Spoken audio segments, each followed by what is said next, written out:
للہ وکفا والسلام علی عبادہ الذین اصطفیٰ اما بعد فاعوذ باللہ من الشیطان الرجیم بسم اللہ الرحمن الرحیم محمد رسول اللہ والذین معه اشداء علی الکفار رحماء بینہم تراہم رکعا سجدا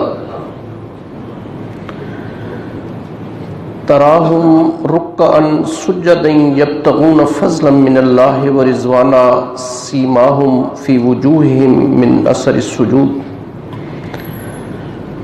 ذالک مثلہم فی التوراۃ ومثلہم فی الانجیل صدق اللہ العظیم رب اشرح لی صدری ویسر لی امری واحلل عقدۃ من لسانی یفقہوا قولی۔ میرے انتہائی قابل احترام بھائیو اور عزیزو،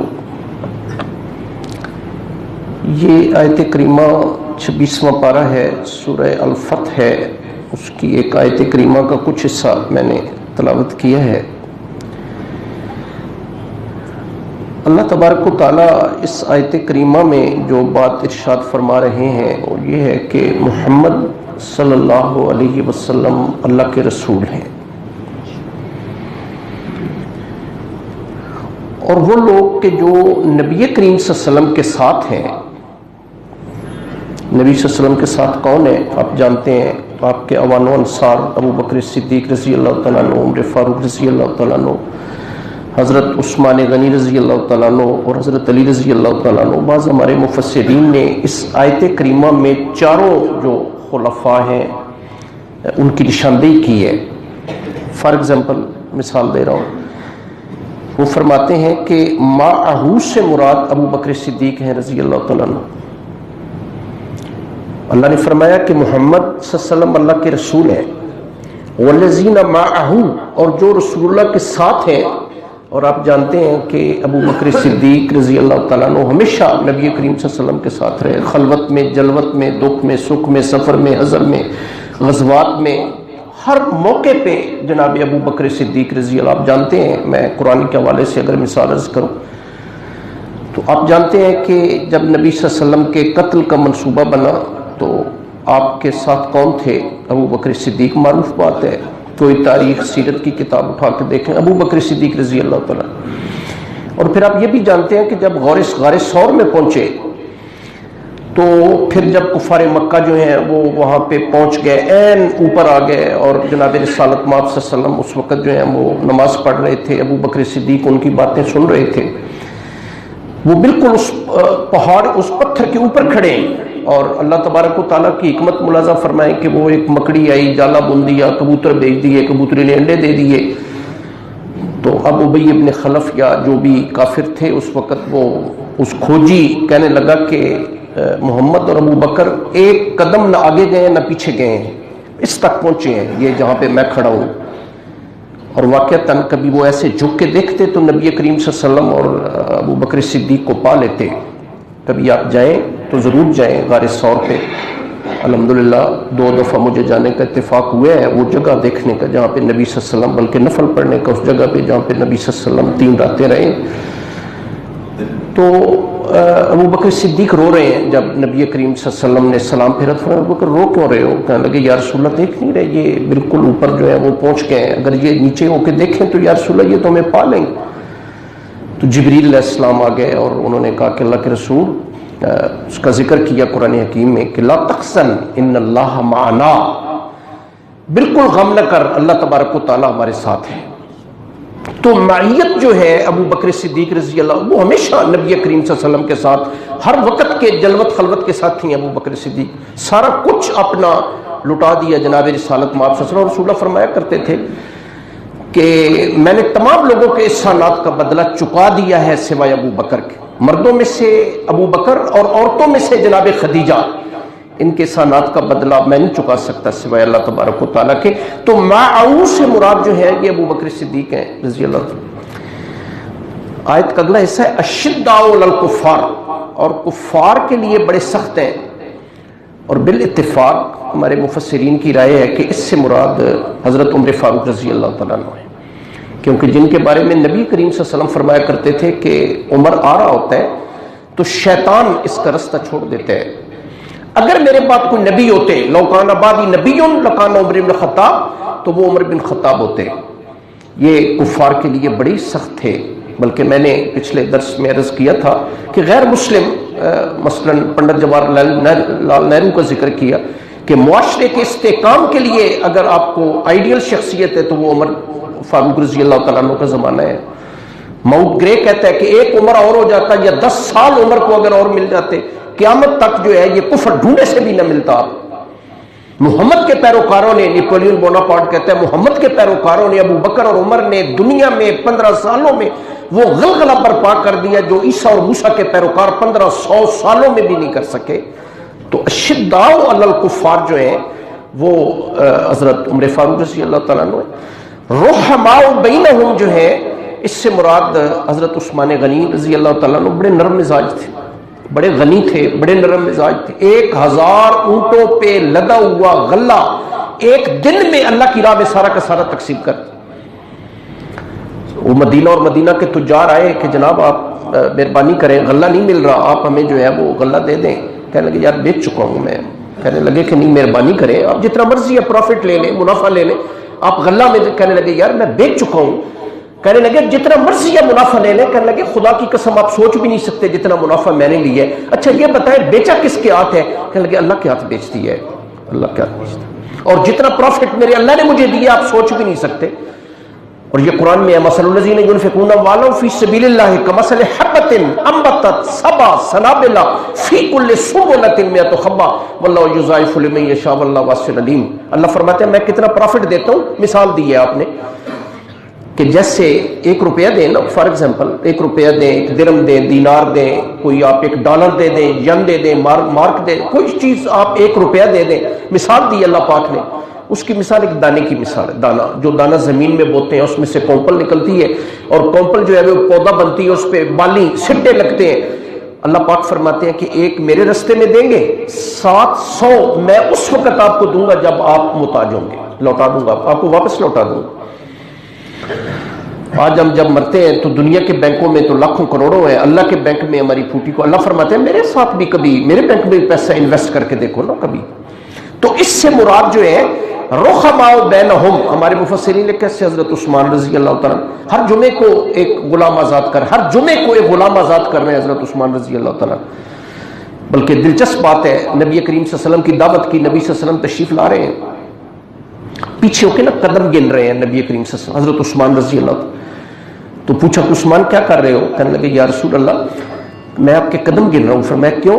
کہنے لگے یا رسول اللہ جتنے قدم آپ اٹھا کے میرے گھر تشریف لائیں گے رب ذوالجلال کی قسم میں اتنے غلام آزاد کروں گا، اور اتنے غلام آزاد کیے حضرت عثمان رضی اللہ تعالیٰ عنہ۔ تو بڑے نرم مزاج تھے حضرت عثمان رضی اللہ تعالیٰ عنہ، انتہائی، یعنی دیکھیں نا قتل کا منصوبہ بن گیا ہے، قتل کرنے کے لیے تیار ہو گئے ہیں۔ عبداللہ بن صباح ہے، مالک اشترنخی ہے، محمد بن ابی بکر ہے، اس کے بعد سودان بن حمران ہے، عمر بن الحمق ہے، یہ سارے لوگ قتل کرنے کے لیے تیار، لیکن آپ تلوار اٹھانے کے لیے تیار نہیں ہیں۔ مدینہ کے لوگ آتے ہیں کہ آپ ہمیں اجازت دے دیں۔ ایک بار نبی صلی اللہ علیہ وسلم کی جو ہے وہ ہم نے مدد کی تھی، نبی صلی اللہ علیہ وسلم جب مکہ سے مدینہ ہے، آج آپ ہمیں موقع دیں۔ آپ نے فرمایا نہیں، میں رسول اللہ کے مدینہ میں تو کسی صورت میں میں یہ فساد پسند ہی نہیں کر سکتا، قتل ہونا پسند کر لیا۔ آپ اندازہ لگا لیں کون ہے حضرت عثمان رضی اللہ فرمایا رحماء بینہم، رحماء بین۔ میں نے عرض کیا نا 1000 اونٹوں پہ لدا ہوا غلہ اللہ کی راہ میں تقسیم کر دی۔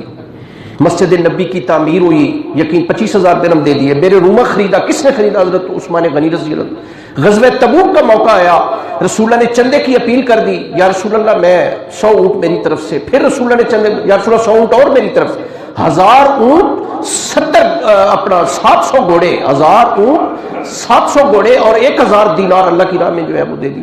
اور رسول اللہ نے فرمایا خدا کی قسم آج کے بعد کوئی عمل عثمان کے سے نقصان نہیں پہنچا سکتا۔ ایک موقع پہ فرمایا یا اللہ میں عثمان سے راضی ہو گیا، یا اللہ بھی عثمان سے راضی ہو جائے۔ یہ حضرت عثمان ہے۔ اور تراہم رکعا سجدا، اس سے کیا مراد ہے؟ اس سے مراد حضرت علی رضی اللہ تعالیٰ عنہ، حضرت علی رضی اللہ۔ آپ دیکھیں کہ ایک ہی آیت کریمہ میں اللہ تبارک اور رسول اللہ صلی اللہ علیہ وسلم فرمایا کرتے تھے کہ علیکم بسنتی و سنت خلفائے راشدین المہدیین، آپ پہ صرف میری سنت لازم نہیں ہے، میرے بعد میرے خلفائے راشدین کی سنت بھی تمہارے اوپر لازم ہے۔ میں ایک دو بڑی ذاتی باتیں آپ سے عرض کرنے لگا ہوں، ذرا میری بات توجہ سے آپ سنیں گے۔ میرے بھائیو عزیزو، سچی بات یہ ہے کہ یہ نبی کریم صلی اللہ علیہ وسلم کے آوان و انصار تھے، رسول اللہ صلی اللہ علیہ وسلم کے مددگار تھے، رسول اللہ صلی اللہ علیہ وسلم ان سے مشورے کیا کرتے تھے۔ یاد ہوگا آپ کو، میں نے پچھلے درس میں بھی ایک بات عرض کی تھی کہ رسول اللہ فرمایا کرتے تھے کہ 2 وزیر اللہ نے مجھے آسمان کے اور 2 وزیر زمین کے عطا کیے ہیں۔ میرے آسمان والے وزیر جو ہیں وہ جبریل اور میکائیل ہیں، اور زمین والے وزیر ابو بکر صدیق اور عمر فاروق رضی اللہ تعالیٰ عنہ ہیں۔ رسول اللہ فرمایا کرتے تھے یہ میری سماعت بھی ہے اور میری بصارت بھی ہے، میں ان سے دیکھتا بھی ہوں، میں ان سے سنتا بھی ہوں۔ جناب رسالت مآب صلی اللہ علیہ وسلم فرمایا کرتے تھے کہ بھئی میرے بعد، میں نے ابھی عرض کی حدیث مبارکہ کہ آپ پہ صرف میری سنت لازم نہیں، میرے خلفائے راشدین کی سنت بھی لازم ہے۔ حضرت ابو بکر صدیق، حضرت عمر فاروق، حضرت عثمان غنی، حضرت علی رضی اللہ تعالی عنہم اجمعین۔ جو بات میں اصل آپ سے عرض کرنا چاہ رہا ہوں کہ دکھ اصل یہ ہے کہ ہم نے ان کو بھی تقسیم کر لیا ہے۔ سچی بات یہ ہے، بعض ہماری مساجد ایسی ہیں جن میں صرف شیخین ابو بکر صدیق عمر فاروق کے فضائل بیان، یار یہ بند کر دیں موبائل، حیرت کی بات ہے۔ ابو بکر صدیق اور عمر فاروق رضی اللہ تعالیٰ عنہ ہم نے تقسیم کر لی ہے، بعض مساجد میں صرف ان کا ذکر کیا جاتا ہے، بعض میں صرف حضرت علی رضی اللہ تعالیٰ عنہ اور حسنین کریمین کے فضائل بیان کیے جاتے ہیں۔ بھئی سچی بات اگر عرض کروں، یہ سارے ہمارے لیے قابل احترام ہے، سارے کے سارے، کوئی فرق ہے ہی نہیں۔ ہمارے لیے ابو بکر صدیق کا قابل احترام ہے، اسی طرح حضرت علی رضی اللہ تعالیٰ عنہ بھی قابل احترام۔ یار کوئی بندہ مجھے آپ ایمانداری سے بتائیں کہ جنہوں نے رسول اللہ صلی اللہ علیہ وسلم کے کندھوں پہ جناب حسنین کریمین جنہوں نے سواری کی ہے رسول اللہ صلی اللہ علیہ وسلم کے کندھوں پہ، ان کے بارے میں بغض ہمارے دلوں میں ہو، کیا مسلمان ہو سکتے ہیں یا مومن ہو سکتے ہیں؟ میں خوبصورت بات عرض کروں، نبی کریم صلی اللہ علیہ وسلم نے حضرت علی رضی اللہ تعالیٰ عنہ کو فرمایا تھا کہ علی مجھے رب ذوالجلال کی قسم ہے، تیری اور میری حیثیت بالکل ایسے ہے کہ جیسے موسیٰ علیہ السلام اور ہارون علیہ السلام کی ہے، جیسے وہ دونوں سگے بھائی تھے۔ میں تاریخ کے حوالے سے ایک بات عرض کرتا ہوں، آج اصل میں تو فضائل میں نے عرض کرنے ہیں، حضرت علی رضی اللہ تعالیٰ عنہ، فاطمہ الزہرا رضی اللہ تعالیٰ عنہ اور حسنین کریمین، اور پھر ان کا تعلق کیا تھا۔ تعلق تو کبھی میں عرض کروں رشتے تو آپ پریشان ہو جائیں اور حیران ہو جائیں کہ کیا اتنا قریبی تعلق ان کا، اتنے قریبی رشتے ان کے، بہت ساری باتیں، لیکن میں بہت تفصیل میں تو نہیں جا سکتا۔ میں چند باتیں بہرحال آپ کے سامنے میں ضرور عرض کروں گا۔ مسلمان ہجرت کر کے مکہ سے مدینہ آئے، آپ جانتے ہیں نبی صلی اللہ علیہ وسلم کے قتل کا منصوبہ بنا، اور کبھی تھوڑا سا آپ کبھی اس پہ توجہ دیں کہ مکہ مکرمہ میں اس وقت درندوں کی کچھار میں یا اللہ کے رسول ہیں یا 2 بندے اور ہیں، کون ہیں؟ ایک ابو بکر صدیق ہیں اور ایک حضرت علی رضی اللہ تعالیٰ عنہ ہیں۔ ہاں مکی زندگی میں کبھی آپ دیکھیں، تھوڑی سی توجہ کریں گے، بات انشاءاللہ یہ ساری باتیں آپ نے سنی ہوئی ہیں، میں صرف آپ کو ریئلائز کرواؤں گا، اور آپ دیکھیں گے کہ جو ہے نا وہ بہت ساری ایسی باتیں جو بڑی انفارمیٹو باتیں ہوں گی کہ درندوں کی کچھار میں مکہ میں، باقی سارے لوگ مکہ سے ہجرت کر کے مدینہ چلے گئے، اس سے پہلے کچھ لوگ ہجرت کر کے 590 میں اور 790 میں وہ جو ہے حبشہ کی طرف چلے گئے۔ اب یہاں پہ مکہ میں صرف 2 بندے رہ گئے رسول اللہ کے ساتھ۔ رسول اللہ صلی اللہ علیہ وسلم فرماتے ابو بکر تم تو میرے ساتھ مدینہ جاؤ گے، یہ اللہ پاک نے مجھے حکم دیا ہے کہ ابو بکر کو ساتھ لے کے آپ نے جانا ہے۔ رسول اللہ صلی اللہ علیہ وسلم دن کو کچھ پریشان ہے، ادھر میٹنگ ہو رہی، دارالندوہ میں میٹنگ ہو رہی ہے، اور بڑی عام میٹنگ ہے، آج آخری فیصلہ کرنا ہے محمد رسول اللہ کے بارے میں کہ کیا کرنا ہے۔ وہاں پہ فیصلہ ہو گیا کہ رسول اللہ کے قتل کا منصوبہ بن گیا۔ اللہ تبارک و تعالیٰ نے یہ ساری باتیں لمحہ بلمحہ رسول اللہ کو بتا رہے ہیں جبریل علیہ السلام کے ذریعے کہ آج رات آپ اپنے بستر پہ نہیں سوئیں گے، آج رات آپ یہاں سے چلے جائیں گے۔ جبریل علیہ السلام سے پوچھا کہ پھر میرے ساتھ کون جائیں گے؟ ابو بکر جائیں گے، ابو بکر صدیق جائیں گے آپ کے ساتھ۔ ابو بکر صدیق رضی اللہ تعالیٰ عنہ کو لے کے آپ غار ثور تشریف لے جاتے ہیں۔ اب حضرت علی پیچھے رضی اللہ تعالیٰ عنہ رہ جاتے ہیں۔ رسول اللہ صلی اللہ علیہ وسلم کو پریشان دیکھتے ہیں تو کہتے ہیں کہ یا رسول اللہ پریشان ہے، فرمایا کہ مجھے اپنی جان کا غم نہیں ہے، اللہ نے مجھے حکم دیا ہے کہ میں ہجرت کر جاؤں، ابو بکر میرے ساتھ جائیں گے۔ تو یا رسول اللہ میں، فرمایا نہیں آپ میرے ساتھ نہیں جائیں گے۔ حضرت علی رضی اللہ تعالیٰ عنہ نے کہا کہ یا رسول اللہ کیوں پریشان ہے؟ فرمایا کہ جان کا غم نہیں ہے مجھے، ان امانتوں کا غم ہے، یہ امانتیں جو مکہ والوں نے میرے پاس رکھی ہوئی ہیں امین سمجھ کے ان کا کیا بنے گا؟ کہنے لگے یا رسول اللہ بالکل پریشان نہ ہو، یہ میرے حوالے کریں، وہ لسٹ بھی مجھے دیں کہ کس بندے کے کتنی امانت آپ کے پاس ہے، یا رسول اللہ میں کل ان کی امانتیں واپس لوٹا کے میں بھی مدینہ پہنچ جاؤں گا۔ یہ بڑی مشکل بات ہے، آسان نہیں ہے۔ دیکھیں نا، آپ ذرا غور کریں نا، نبی صلی اللہ علیہ وسلم کے قتل کا منصوبہ ہے، رسول اللہ صلی اللہ علیہ وسلم تشریف لے جا رہے ہیں، پیچھے پھر علی رہ جاتے ہیں رضی اللہ تعالیٰ عنہ۔ حضرت علی کہتے ہیں یا رسول اللہ پریشان نہ ہو، امانتیں میرے حوالے کریں، کل میں ان کی امانتیں حوالے کر کے یا رسول اللہ میں بھی آ جاؤں۔ پھر صرف یہ نہیں، پھر کبھی آپ دیکھیں تاریخ کا مطالعہ کریں تو بچوں میں سب سے پہلے اسلام کس نے قبول کیا؟ حضرت علی رضی اللہ تعالیٰ عنہ۔ حضرت علی رضی اللہ تعالیٰ عنہ ہے، عمر کتنی ہے؟ 10 سال۔ اللہ قرآن میں فرماتے ہیں، آیت کے الفاظ ہیں وَأَنذِرْ عَشِيرَتَكَ الْأَقْرَبِينَ، اللہ کے رسول آپ دین اسلام کی تبلیغ فرمائیں اور ابتدا کریں اپنے گھر سے۔ رسول اللہ کے کفیل کون ہے؟ شاید آپ نہیں جانتے، ہمارے نبی جب دنیا میں تشریف لائے والد نہیں تھے، 6 سال کی عمر میں حالت مسافرت میں والدہ کا انتقال ہو گیا۔ چچا پرورش کس نے کی؟ دادا نے 2 سال۔ 8 سال عمر تھی نبی صلی اللہ علیہ وسلم کی، دادا کا بھی انتقال ہو گیا۔ پھر آپ کی پرورش کس نے کی؟ جناب چچا نے۔ شفیق ترین چچا ابو طالب، بلا شبہ بڑے احسانات ہیں حضرت جناب ابو طالب کے کہ جناب رسالت میں آپ صلی اللہ علیہ وسلم کی پرورش کی۔ ان کی والدہ حضرت علی رضی اللہ تعالیٰ عنہ کی شاید آپ نہیں جانتے، ان کا نام تھا فاطمہ بنت اسد۔ یہ رسول اللہ کی چچی ہیں۔ رسول اللہ فرماتے ہیں خدا کی قسم میری ماں سے بڑھ کے انہوں نے میری خدمت کی ہے۔ اور جو بات میں کل پڑھ رہا تھا بڑی عجیب بات تھی کہ جب ان کا انتقال ہوا تو نبی صلی اللہ علیہ وسلم اسی طرح روئے جس طرح ماں کے انتقال پہ بندہ دکھی ہوتا ہے۔ نبی کریم جب ان کے لیے قبر کھودی گئی، فاطمہ بنت اسد جو حضرت علی کی والدہ ہیں، جناب ابو طالب کی بیوی ہیں، قبر کھودی گئی اور انہیں لاد میں اتارنے سے پہلے رسول اللہ خود لاد میں اترے، لیٹے وہاں پہ، لیٹے جہاں پہ ان کی والدہ حضرت علی رضی اللہ تعالیٰ عنہ کی والدہ کو، اور نبی کریم صلی اللہ علیہ وسلم نے ان کی تعریف فرمائی۔ آپ اندازہ لگا لیں کہ نبی کریم، اور یہ ایکسیپشنل کیس ہے کہ نبی کریم صلی اللہ علیہ وسلم باقاعدہ اس قبر میں لیٹے، اس کے بعد دفن کیا گیا حضرت علی رضی اللہ تعالیٰ عنہ کی والدہ۔ پھر نبی کریم صلی اللہ علیہ وسلم جو ہے ان پہ ایمان لانے والوں میں رسول اللہ نے دعوت کی جناب ابو طالب کے گھر میں۔ ابو طالب حالانکہ بڑے عیالدار تھے، بہت بچے تھے، لیکن اس کے باوجود نبی کریم صلی اللہ علیہ وسلم کی بڑی ناز و نامی کی انہوں نے۔ نبی کریم صلی اللہ علیہ وسلم کو اللہ نے فرمایا کہ آپ خاندان والوں کو بلائیں، انہیں دعوت دیں، دین کی دعوت دیں۔ خاندان والوں کو بلایا، دعوت دی، کھانا کھایا۔ کھانا کھانے کے بعد جیسے ہوتا ہے نبی صلی اللہ علیہ وسلم کھڑے ہوئے، اللہ کی توحید، اپنی رسالت لوگوں کے سامنے پیش کی۔ کوئی بندہ بھی نہیں اٹھا سوائے حضرت علی رضی اللہ تعالیٰ عنہ کی۔ عمر کتنی ہے؟ 2 روایتیں، 10 سال یا 13 سال، لیکن 10 سال والی روایت زیادہ ہماری کتابوں میں آتی ہے۔ حضرت علی رضی اللہ تعالیٰ عنہ کھڑے ہوئے، کہنے لگے یا رسول اللہ اشہد ان لا الہ الا اللہ وحدہ لا شریک لہ واشہد ان محمدا عبدہ ورسولہ، اگرچہ میری ٹانگیں کمزور ہیں، مجھے آشوب چشم ہے، لیکن میں آپ پر ایمان لاتا ہوں۔ مشکل بات ہے، آسان نہیں ہے۔ اگر دیکھا جائے بچوں میں سب سے پہلے مسلمان ہونے والے کون ہیں؟ حضرت علی رضی اللہ تعالیٰ عنہ۔ سنیں کہ رسول اللہ کی کفالت آپ کے والد ابو طالب نے کی۔ رسول اللہ نے، چونکہ آپ کے چچا کے بچے بہت سارے تھے، ان کے وہ کفیل تھے، رسول اللہ صلی اللہ علیہ وسلم نے اپنے چچا کی اولاد میں سے حضرت علی کو اپنی کفالت میں لے لیا کہ ان کی کفالت میں کروں گا۔ اور نبی صلی اللہ علیہ وسلم نے کتنی کفالت کی؟ 25 سال یہ نبی کریم صلی اللہ علیہ وسلم کے ساتھ رہے۔ 25 سال، 1 دن نہیں، 2 دن نہیں، 4 دن نہیں، یعنی نبی کے اخلاق اگر آپ دیکھنا چاہیں حضرت علی رضی اللہ تعالیٰ عنہ میں، جنہوں نے 25 سال جناب محمد رسول اللہ کے ساتھ صلی اللہ علیہ وسلم کے ساتھ گزارے ہیں۔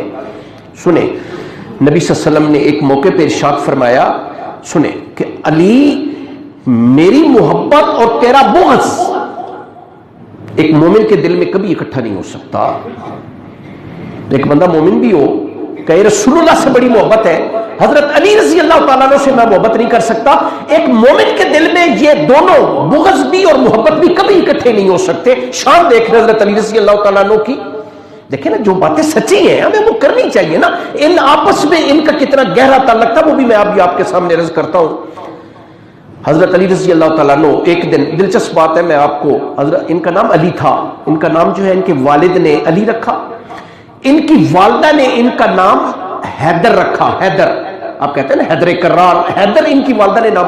چونکہ ان کے نانا کا نام اسد تھا، اسد شیر کو کہتے ہیں، حیدر بھی شیر کو کہتے ہیں، لہٰذا والدہ نے ان کا نام حیدر رکھا۔ ان کی دو کنیتیں تھیں، دو کنیت، ایک ابو الحسن کیونکہ رسول اللہ کے نواسے حسن تھے، بڑے بیٹے حضرت فاطمہ الزہرا کے حسن تھے، لہٰذا اس مناسبت سے انہیں ابو الحسن بھی کہتے ہیں۔ ایک اور ان کی کنیت ہے، اور وہ کنیت ہے شاید آپ نے سنی ہے، یہ چلیں نہیں سنی تو سن لیں، ابو تراب۔ تراب کسے کہتے ہیں؟ مٹی کو۔ حضرت انس بن مالک رضی اللہ تعالیٰ عنہ کہتے ہیں کہ ایک دن میں نبی صلی اللہ علیہ وسلم کے ساتھ تھا، فاطمہ الزہرا رضی اللہ تعالیٰ عنہ کے گھر آئے۔ نبی صلی اللہ علیہ وسلم نے پوچھا کہ علی کدھر ہے؟ فاطمہ الزہرا سے اپنی بیٹی سے پوچھا علی کدھر ہے؟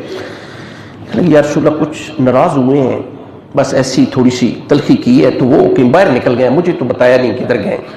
نبی صلی اللہ علیہ وسلم نے حضرت انس سے کہا کہ یار دیکھو علی کدھر ہے؟ انہوں نے کیا دیکھا کہ مسجد نبوی کے سین میں، یہ سین ایسے تو نہیں تھا جیسے آپ کا یہ ماربل لگا ہوا ہے تو صاحب ظاہر مٹی ہوتی تھی، حضرت علی رضی کرتا بھی اترا ہوا ہے اور مٹی پہ ایسی لیٹے ہوئے۔ یا رسول اللہ، وہ علی رضی اللہ تعالیٰ عنہ جو ہیں وہ لیٹے ہوئے ہیں، نبی صلی اللہ علیہ وسلم آتے ہیں اور بڑے پیار سے کچوکا بھی دیتے ہیں اور کہتے ہیں کہ قم یا ابا تراب، کہ اے ابو تراب اٹھو۔ اور اس کے بعد یہ لقب اتنا پسند آیا کہ پھر اسے اپنی زندگی کا حصہ بنا لیا۔ ابو تراب، تراب مٹی کو کہتے ہیں، وہ مٹی جس پہ آپ چلتے ہیں۔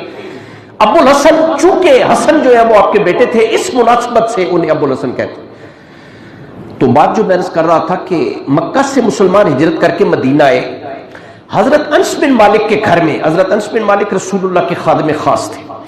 حضرت انس بن مالک ام سلیم کے بیٹے تھے، ام سلیم رسول اللہ کی رضائی چچی تھی۔ حضرت انس بن مالک رضی اللہ تعالیٰ عنہ کے گھر میں پھر ان کی شادی ام سلیم کی ابو طلحہ انصاری سے، ان کے گھر میں رسول اللہ صلی اللہ علیہ وسلم نے ایک بھائی چارہ قائم کیا جسے ہماری کتابوں میں مواخات کہتے ہیں، نام سنا ہوگا مواخات۔ مواخات مینز بھائی چارہ۔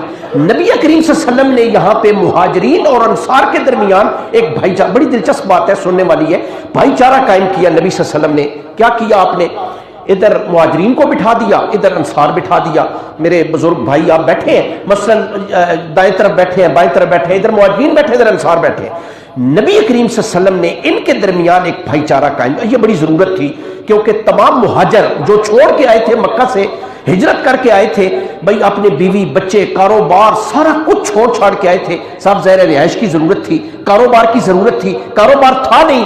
نبی صلی اللہ علیہ وسلم نے یعنی انہیں بھائی بھائی بنا دیا کہ بھائی آپ اتنے تک جتنے تک کاروبار شروع نہیں ہوتا یا ان کے مالی معاملات بہتر نہیں ہوتے، یہ آپ کے بھائی ہیں، ان کے کھانے پینے کا بندوبست آپ نے کرا۔ نبی صلی اللہ علیہ وسلم نے ابو بکر کھڑے ہو جائیں، ابو بکر صدیق رضی اللہ کھڑے ہو گئے، انصار میں سے خارجہ بن زید کھڑے ہو جائیں، کھڑے ہو گئے۔ آپ نے فرمایا آپ دونوں اللہ کے دین کے لیے بھائی بھائی۔ عمر کھڑے ہو جائیں، عمر فاروق کھڑے ہو گئے رضی اللہ تعالیٰ عنہ۔ عثمان بن مالک انصار میں سے تھے، کھڑے ہو جائیں، کھڑے ہو گئے آپ دونوں اللہ کے دین کے لیے۔ عثمان کھڑے ہو جائیں، ثابت بن منذر آپ کھڑے ہو جائیں، اللہ کے دین کے لیے بھائی بھائی۔ ابو درداء کھڑے ہو جائیں، سلمان فارسی کھڑے ہو جائیں، آپ دونوں اللہ کے دین کے لیے بھائی بھائی۔ عبد الرحمن بن عوف کھڑے ہو جائیں، سعد بن ربیعہ آپ کھڑے ہو جائیں، اللہ کے دین کے لیے بھائی بھائی۔ بھائی بھائی بنا دیا۔ اور میں ضمن ایک بات صرف آپ کی دلچسپی کے لیے کرنا چاہتا ہوں، اس قدر بھائی بھائی بن گئے، اس قدر سگے بھائیوں سے بھی اتنے آگے بڑھ گئے۔ میں ایک مثال دینے لگا ہوں۔ عبد الرحمن بن عوف رضی اللہ تعالیٰ عنہ روایت کرتے ہیں کہ سعد بن ربیعہ مجھے گھر لے گئے، یہ انصاری تھے۔ عبد الرحمن بن عوف عشرہ مبشرہ میں سے، یہ مہاجر تھے۔ گھر لے جا کے فزیکلی گھر کے سامان کے دو حصے کیے، کہا بھائی ایک آپ کا ایک میرا۔ جو بات میں عرض کرنے لگا ہوں شاید آپ کے لیے ناقابل یقین ہو۔ کہنے لگے یہ میری دو بیویاں ہیں، ایک کو میں طلاق دے دیتا ہوں، تو جب عدت گزارے گی اللہ کی رضا کے لیے آپ اس سے شادی کرو۔ باہر لے گئے، یہ میرے دو باغ ہیں کھجوروں کے، ایک میں 1000 پودے، ایک میں 1200 پودے ہیں، جو آپ کو پسند ہے اللہ کی رضا کے لیے وہ آپ کا۔ عبد الرحمن بن عوف نے کہا جناب اللہ آپ کو، آپ کے باغات، آپ کی بیویاں، آپ کا گھر، اللہ آپ کو جو ہے وہ آپ کے ہیں، میرا نہیں۔ بس آپ مجھے بازار کا رستہ بتا دیں، بس میرے لیے یہ کافی ہے۔ یہ اللہ آپ کو مبارک کرے، یہ آپ کی ہیں، آپ کی بیویاں، آپ کے یہ باغات، آپ کی یہ چیزیں۔ میں صرف آپ کو یہ بتانا چاہتا ہوں کس قدر جو ہے وہ جو مہاجرین کو دیا گیا، مہاجرین کے حالات بہتر ہوئے، مہاجرین نے واپس کرنا چاہا، انصار نے انکار کر دیا جو ہم دے چکے ہیں، خدا کی قسم واپس نہیں لیں گے۔ بلکہ یہاں تک نبی کریم صلی اللہ علیہ وسلم سے عرض کی یا رسول اللہ کہ اگر ہم میں سے کوئی فوت ہو جائے تو ہماری وراثت میں باقاعدہ حصہ دیا جائے ہمارے مہاجر بھائیوں کو. بات جو میں اصل میں آپ کو سنانا چاہتا تھا کہ سارے وہ رسول اللہ نے بھائی بھائی بنا دیے, ایک بندے صرف رہ گئے پیچھے مہاجرین میں, صرف ایک, کون؟ حضرت علی رضی اللہ تعالیٰ عنہ. اب حضرت علی دیکھ رہے ہیں کہ مجھے نبی کریم صلی اللہ علیہ وسلم نے کسی کا بھائی نہیں بنایا, سارے بھائی بھائی بنا دیے, تو مجھے نہیں بنایا. تو رو پڑے, کہنے لگے یا رسول اللہ مجھے آپ نے کسی کا بھائی نہیں بنایا. تو رسول اللہ کی آنکھوں میں بھی آنسو آ گیا. فرمایا کیا تم پسند نہیں کرتے کہ دنیا اور آخرت میں تم میرے بھائی بن جاؤ؟ تم دنیا اور آخرت میں میرے بھائی. جناب رسالت مآب صلی اللہ علیہ وسلم نے حضرت علی رضی اللہ تعالیٰ عنہ سے فرمایا کہ دنیا اور آخرت میں میرے بھائی. یہ تھوڑی بات ہے. میں پڑھ رہا تھا, ممکن ہے یہ روایت کہاں تک درست ہے, کہ خالد بن ولید, نام سنا ہوگا آپ نے, بڑے سپہ سالار ہیں, 6 ہجری میں اسلام قبول کیا خالد بن ولید. حضرت علی رضی اللہ تعالیٰ عنہ کے بارے میں ذرا ان کا دل میں ہلکا سا کوئی میل تھا, ہوتا ہے, ہو جاتا ہے, بھائیوں میں اختلاف ہو جاتا ہے. بعض نے لکھا کہ نہیں, خالد بن ولید نہیں, یہ کوئی اور قبیلہ تھا. نبی صلی اللہ علیہ وسلم جب حجۃ الوداع کے لیے گئے تو پتہ چلا کہ فلاں قبیلہ حضرت علی رضی اللہ تعالیٰ عنہ کے بارے میں اچھی رائے نہیں رکھتا, اور حجۃ الوداع کے موقع پہ وہ قبیلہ آیا ہوا بھی ہے. نبی کریم صلی اللہ علیہ وسلم نے پھر ایک خطبہ دیا. یہ باتیں آپ نے سنی ہوئی ہیں, لیکن میں ان کے حوالہ جات یا میں وہ آپ کے سامنے عرض کر رہا ہوں. نبی کریم صلی اللہ علیہ وسلم جب حجۃ الوداع سے واپس آ رہے تھے, یہ 10 ہجری کی بات ہے, مکہ مکرمہ سے 60 میل کے فاصلے پہ ایک مقام ہے جوفا سے 3 میل کے فاصلے پہ یا 4 میل کے فاصلے پہ ایک مقام ہے, نام آپ نے سنا ہے غدیر خم. غدیر خم جو ہے وہ کہتے ہیں ایک تالاب, وہ گڑھا جہاں پہ پانی اکٹھا ہو جاتا ہے. نبی صلی اللہ علیہ وسلم کو جب پتہ چلا کہ فلاں قبیلہ جو ہے وہ حضرت علی رضی اللہ تعالیٰ عنہ کے بارے میں اچھی رائے نہیں رکھتا, تو وہاں پہ پھر نبی کریم صلی اللہ علیہ وسلم نے اونٹوں کے پالان رکھ کے اوپر نبی کریم صلی اللہ علیہ وسلم وہ ممبر بن گیا, ممبر پہ جلوہ افروز ہو کے آپ نے حضرت علی رضی اللہ تعالیٰ عنہ کے بارے میں لوگوں کو بتایا, اور آپ نے ارشاد فرمایا اس موقع پہ کہ من کنت مولا فلی مولا, جس کا میں مولا ہوں اس کا علی بھی مولا ہے. بلا شبہ ساری کائنات کے مولا تو اللہ کی ذات ہی ہے, اس میں کوئی دوسری رائے نہیں. یہ بڑا زبانی لفظ ہے, اور اس کا جو ایک مفہوم ہے وہ یہ ہے کہ دوست, جس کا میں دوست ہوں اس کا علی بھی دوست. جو محمد رسول اللہ سے محبت کرتا ہے وہ پھر علی سے بھی محبت کرتا ہے, جو محمد رسول اللہ سے بغض رکھتا ہے پھر وہ علی سے بھی بغض رکھتا ہے. سچی بات یہ ہے کہ جو بندہ, ہمارا یقین ہے کہ نبی صلی اللہ علیہ وسلم کی محبت اور حضرت علی رضی اللہ تعالیٰ عنہ کا بغض کسی ایک دل میں اکٹھے نہیں ہو سکتے. اور پھر فاطمہ الزہرا رضی اللہ تعالیٰ عنہ وہ ہے کہ نبی کریم صلی اللہ علیہ وسلم فرماتے ہیں فاطمہ میرے جگر کا ٹکڑا ہے, اور جس نے فاطمہ کو دکھ دیا گویا اس نے محمد رسول اللہ صلی اللہ علیہ وسلم کو دکھ دیا. اور ان لوگوں کے آپس میں اتنے گہرے تعلق تھے, یعنی ابو بکر صدیق, عمر فاروق رضی اللہ, حضرت عثمان غنی, حضرت علی رضی اللہ تعالیٰ عنہ, آپ تصور بھی نہیں کر سکتے. حضرت ابو بکر صدیق رضی اللہ تعالیٰ عنہ کے زمانے میں مدینہ کے قاضی القضات, فیصلے کرنے والے کون تھے؟ حضرت علی رضی اللہ تعالیٰ عنہ. کون بناتا ہے چیف جسٹس کسی کو؟ حضرت علی رضی اللہ تعالیٰ عنہ مدینہ کے قاضی القضات تھے, ابو بکر صدیق رضی اللہ تعالیٰ عنہ. حضرت عمر فاروق رضی اللہ تعالیٰ عنہ کا زمانہ آیا تو حضرت علی جب بھی حضرت عمر فاروق باہر گئے مدینہ سے, اپنے پیچھے نائب کسے بنا کے گئے؟ حضرت علی رضی اللہ تعالیٰ عنہ کو. اور فرمایا کرتے تھے حضرت عمر فاروق رضی اللہ تعالیٰ عنہ فرمایا کرتے تھے کہ میرا مشیر علی ہے, اور اگر علی میرا مشیر نہ ہوتا خدا کی قسم عمر فاروق تباہ و برباد ہو جاتا. اب آپ اندازہ کر لیں, حضرت عمر فاروق رضی اللہ تعالیٰ عنہ فرماتے ہیں کہ مدینہ طیبہ میں سب سے بہترین اور عمدہ فیصلہ کرنے والے کون ہیں؟ وہ حضرت علی رضی اللہ تعالیٰ عنہ.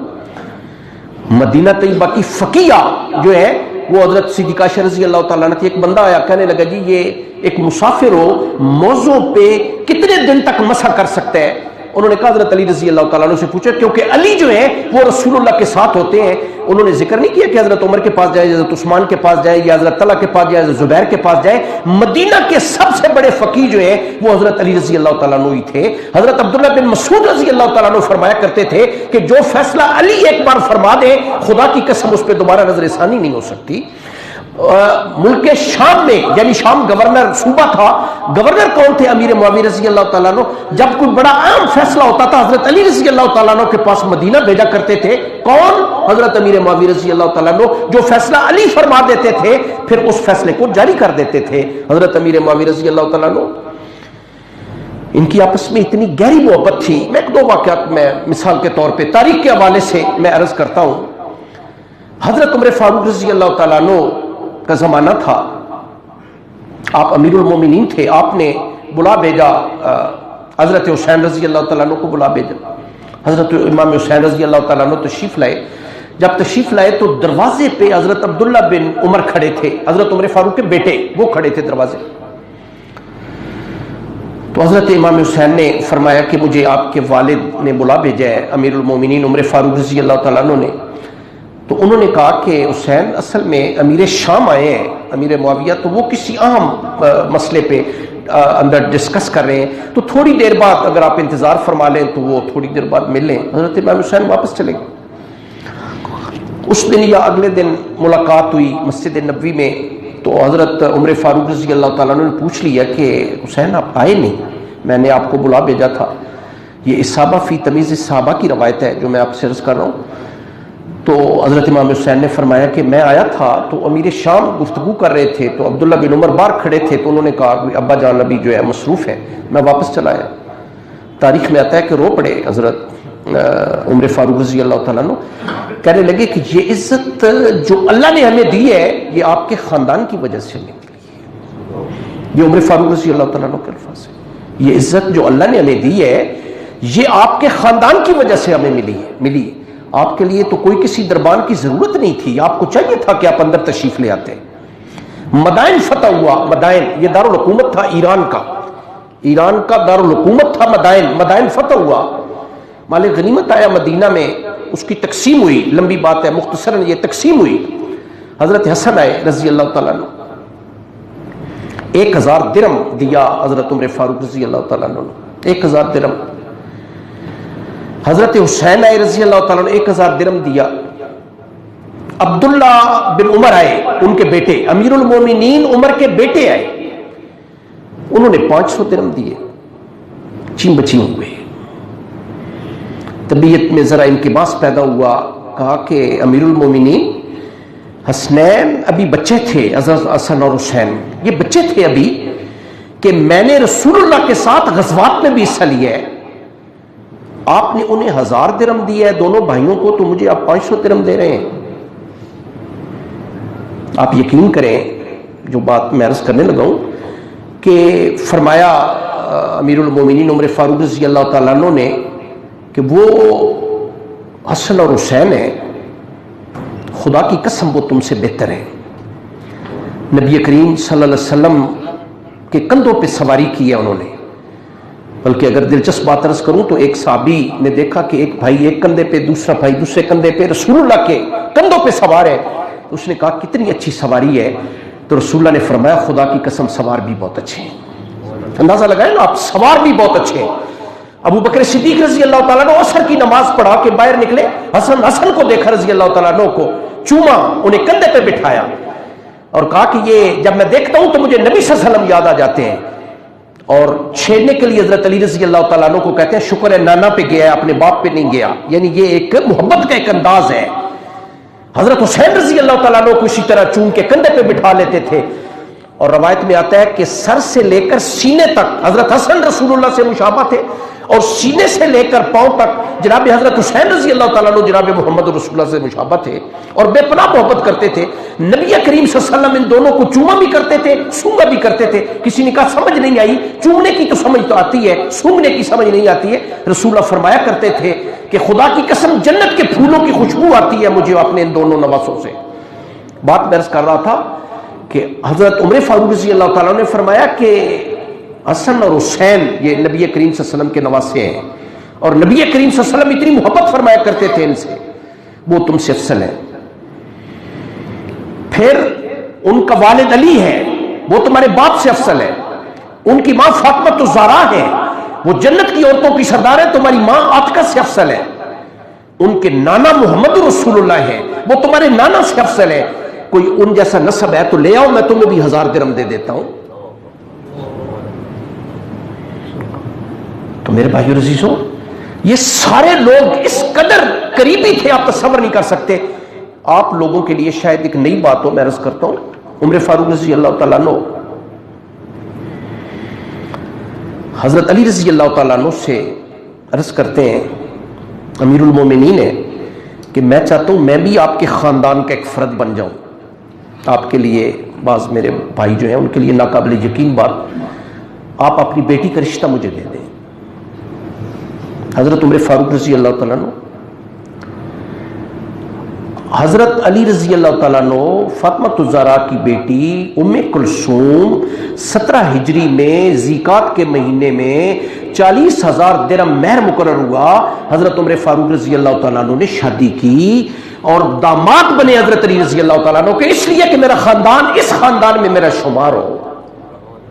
تاریخ میں ہم پڑھتے ہیں جی وہ نمازیں نہیں پڑھتے تھے حضرت ابوبکر صدیق رضی اللہ تعالیٰ عنہ کے پاس. میں ایک چھوٹی سی مثال عرض کرنے لگا ہوں آپ سے. میں ایک استاد ہوں, میں نے 36 سال پڑھایا ہے کالجز یونیورسٹیز میں الحمدللہ. میں ایک نالائق استاد ہوں, مجھے اس کا اعتراف ہے. میں لائق استاد میں نہیں رہا, نالائق استاد ہوں. 36 سال میں نے پڑھایا ہے, 4 کلاس سے ایک سال میں پڑھائی ہیں. 36 سالوں میں ذمہ داری سے آپ کو بتا رہا ہوں میرا ایک طالب علم اللہ کی مہربانی سے فیل نہیں ہوا. میں آپ کے سامنے بیٹھ کے کہہ رہا ہوں الحمدللہ. 2 مرتبہ بیسٹ ٹیچر ایوارڈ لے چکا ہوں میں الحمدللہ. میں ایک نالائق استاد ہو کے 36 سال پڑھا کے طالب علموں کو, اور کتنا پڑھا کے 365 دنوں میں میکسیمم 145 دن ہم پڑھاتے ہیں. وہ استاد جو بڑا ریگولر استاد ہے. نبی کریم صلی اللہ علیہ وسلم نے 23 سال کون سی محنت کی ہے ان پر کہ نبی کریم صلی اللہ علیہ وسلم دنیا سے تشریف لے گئے, انہوں نے آپس میں لڑنا شروع کر دیا. کیسی بات آپ کرتے ہیں؟ اللہ تبارک و تعالیٰ کیا فرماتے ہیں؟ اللہ فرماتے ہیں محمد رسول اللہ کے جو ساتھی ہیں وہ آپس میں بڑے نرم ہیں, کافروں کے لیے بڑے سخت ہیں.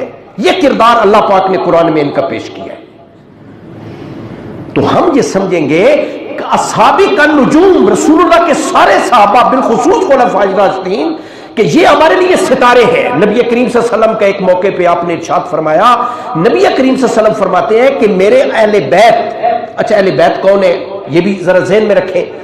اہل بیت میں سب سے پہلے تو نبی صلی اللہ علیہ وسلم کی ازواج مطہرات شامل ہیں, جن میں جناب سودا ہے, جناب صدیقہ عائشہ رضی اللہ تعالیٰ عنہ ہے, جن میں آپ سمجھ لیں جناب زینب بنت خزامہ ہے, زینب بنت جاش ہے, جناب جویریہ ہے, ماریہ ہے, ام حبیبہ ہے, صفیہ ہے, میمونہ ہے, حضرت حفصہ. یہ تمام ازواج مطہرات جو ہیں یہ رسول اللہ صلی اللہ علیہ وسلم کے اہل بیت ہیں. لیکن اس کے علاوہ صدیقہ عائشہ رضی اللہ تعالیٰ عنہ, ام سلمہ رضی اللہ تعالیٰ عنہ روایت کرتی ہیں. ام سلمہ کہتی ہیں رسول اللہ میرے گھر میں تشریف رکھتے تھے. حضرت حسن آئے رضی اللہ تعالیٰ, رسول اللہ نے ایک کالی سی چادر جسے آپ کملی کہہ لیں اوپر کی ہوئی تھی. حضرت حسن آئے, نبی صلی اللہ علیہ وسلم نے انہیں اپنے ساتھ جو ہے وہ اپنی گود میں لے کے اوپر چادر کا. حضرت حسین رضی اللہ تعالیٰ نے انہیں بھی اپنی گود میں, اسی طرح جو ہے وہ حضرت فاطمہ الزہرا آئی, انہیں بھی اپنے جو اس میں کملی میں, حضرت علی رضی اللہ تعالیٰ انہیں بھی لپیٹ کے اوپر چادر کر کے فرمایا اللہم ہؤلاء اہل بیتی, یا اللہ یہ میرے گھر والے ہیں. ام سلمہ رضی اللہ تعالیٰ نے روایت کرتی میں نے عرض کیا یا رسول اللہ مجھے بھی چادر میں شامل کر لیں. فرمایا تم تو پہلے سے ہی شامل ہو, لہٰذا میری تمام ازواج مطہرات بھی اہل بیت میں شامل ہے. رسول اللہ نے فرمایا یہ بھی میرے گھر والے ہیں. ایک سوال آپ کے ذہن میں جائے گا کہ ہم کہتے ہیں کہ رسول اللہ صلی اللہ علیہ وسلم کی اور بیٹیاں بھی تھیں, جناب زینب, رقیہ, ام کلثوم, فاطمہ الزہرا رضی اللہ تعالیٰ عنہ, ان کے بارے میں کیوں نہیں فرمایا؟ یا قرآن حکیم میں ایک مسئلہ ہے مباہلہ, آپ نے شاید سنا ہوگا مباہلہ, تیسرے پارے میں اواخر میں اللہ پاک نے اس کا ذکر کیا. ایک وفد آیا تھا, بس یہ بات میں عرض کر کے میں بات ختم کروں گا. سنیں 2 3 4 خوبصورت باتیں سن کے میں بات عرض ختم کرتا ہوں.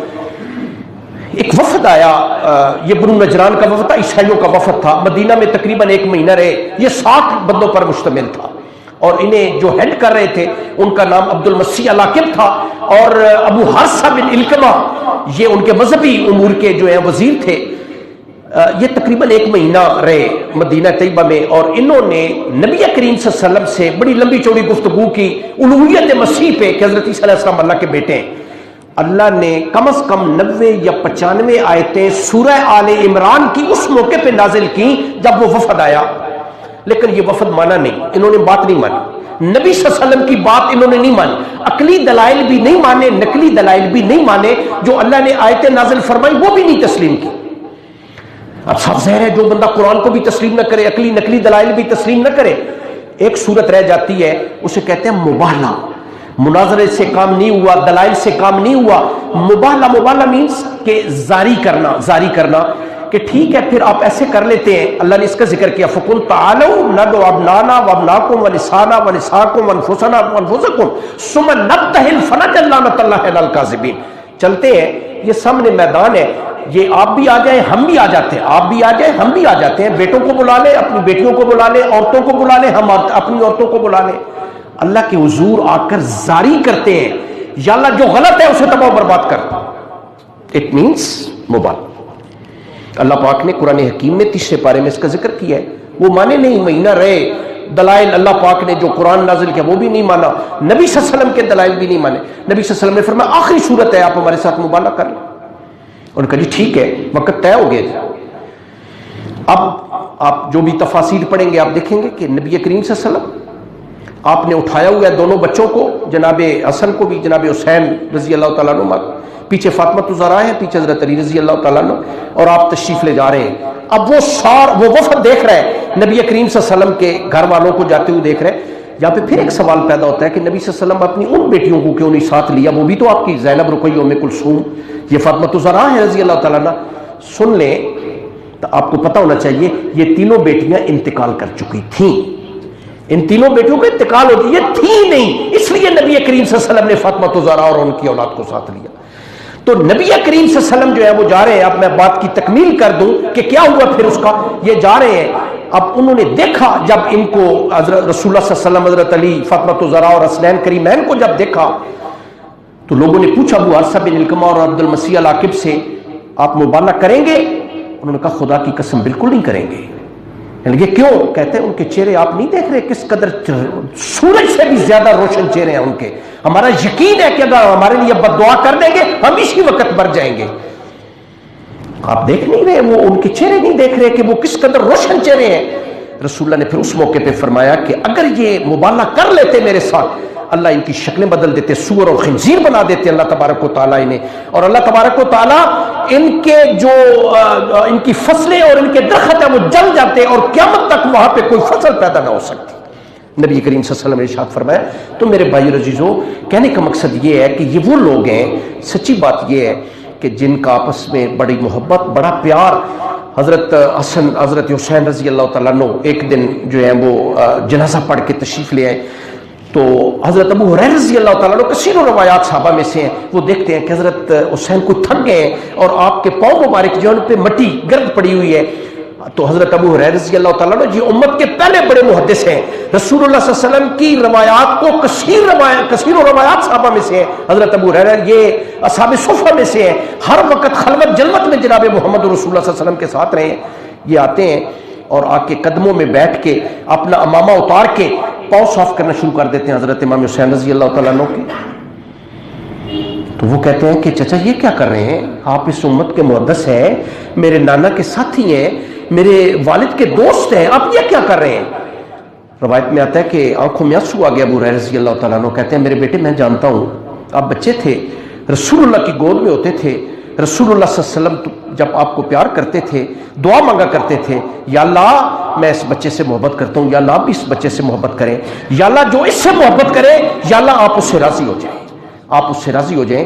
تو میرے بیٹے آپ کی شان جو ہے وہ مجھے پتہ ہے کہ نبی کریم صلی اللہ علیہ وسلم کیا فرمایا. جمعہ خطبہ دے رہے ہیں محمد رسول اللہ صلی اللہ علیہ وسلم، اندازہ لگا لیں. اور یہ خطبہ جو ہے آپ جانتے ہیں نماز کی طرح ہے، اس میں آپ کوئی حرکت نہیں کر سکتے، بڑے ادب آداب سے آپ جمعہ خطبہ سنتے ہیں. نبی کریم صلی اللہ علیہ وسلم خطبہ ارشاد فرما رہے ہیں. یہ دونوں بھائی چھوٹے ہیں، سرخ انہوں نے کرتے پہنے ہوئے ہیں اور گرتے پڑتے آ رہے ہیں. رسول اللہ خطبہ اپنا جو ہے موقوف کر دیتے ہیں، جاتے ہیں، جا کے دونوں بچوں کو اٹھا لیتے ہیں، اٹھا کے اپنے ایک بچے کو دائیں طرف ایک کو بائیں طرف پیار بھی کر رہے ہیں اور کہتے ہیں یا اللہ میں ان بچوں سے محبت کرتا ہوں، یا اللہ آپ بھی ان بچوں سے محبت کریں، یا اللہ جو ان سے محبت کریں یا الہ العالمین آپ ان سے راضی ہو جائیں. یہ بچے جو ہیں اس قدر حضرت عمر فاروق رضی، بس آخری بات عرض کر رہا ہوں اور بات ختم کر رہا ہوں. حضرت عمر فاروق رضی اللہ تعالیٰ عنہ رات کو گشت کیا کرتے تھے. آپ گشت فرما رہے تھے، ایک گھر سے مسلسل ایک بچہ جو ہے وہ رو رہا ہے. حضرت عمر فاروق رضی اللہ تعالیٰ عنہ کھڑے ہو جاتے ہیں، دروازہ ناک کرتے ہیں. ایک عورت آتی ہے تو آپ فرماتے ہیں کہ یہ بچہ مسلسل رو رہا ہے، میں بڑی دیر سے پہلے بھی گزرا ہوں، بچہ رو رہا تھا. کہنے لگی کہ امیر المومنین اصل میں مسئلہ یہ ہے کہ میں بچے کا دودھ چھڑا رہی ہوں اور امیر المومنین نے یعنی یہ شرط لگائی ہوئی ہے کہ بچہ جب تک دودھ نہیں چھوڑے گا اس وقت تک بچے کا وظیفہ مقرر نہیں ہو سکتا. تو میں بچے کو دودھ چھڑا رہی ہوں، اس لیے بچہ جو ہے یہ زار و قطار رو رہا ہے. امیر المومنین واپس آ جاتے ہیں، صبح سویرے نماز کے بعد مجلس شورا کی میٹنگ کال کر لیتے ہیں. مجلس شورا کے امیر اس وقت حضرت علی رضی اللہ تعالیٰ عنہ ہوتے ہیں. حضرت علی رضی اللہ تعالیٰ عنہ جب جا رہے ہوتے ہیں، حضرت حسین بچے ہیں ابھی، وہ بھی ساتھ چلتے ہیں کہ ابا جان میں بھی چلتا ہوں. بڑے بڑے کبار صحابہ مجلس شورا کے ممبر ہوتے ہیں. حضرت علی رضی اللہ تعالیٰ عنہ فرماتے ہیں جی یہ ڈنڈا کیا ہے، کیوں بلایا ہے آپ نے، کیوں مجلس شورا کی میٹنگ کال کی ہے؟ آپ نے رات والا وہ معاملہ حضرت علی رضی اللہ تعالیٰ عنہ کے سامنے رکھا. بڑے کبار صحابہ بھی بیٹھے ہیں، کوئی صحابی ابھی بولے نہیں. حضرت حسین فوری بولتے ہیں رضی اللہ تعالیٰ عنہ، کہتے ہیں کہ امیر المومنین بچہ جب پیدا ہو تو آپ وظیفہ مقرر کیوں نہیں کر دیتے؟ آپ انتظار کیوں کرتے ہیں اس وقت کا کہ وہ بچہ جو ہے ماں زبردستی بچے کا دودھ چھڑا رہی ہے، آپ بچے کا دودھ اس وقت آپ وظیفہ کیوں نہیں مقرر جب بچہ پیدا ہوتا ہے؟ آپ نے فرمایا حسین آپ نے بات ٹھیک کی ہے، خدا کی قسم قانون بنا دیا اس دن سے کہ جب بچہ پیدا ہوگا اس کے بعد ہی فوری طور پہ اس کا وظیفہ مقرر کر دیا جائے گا.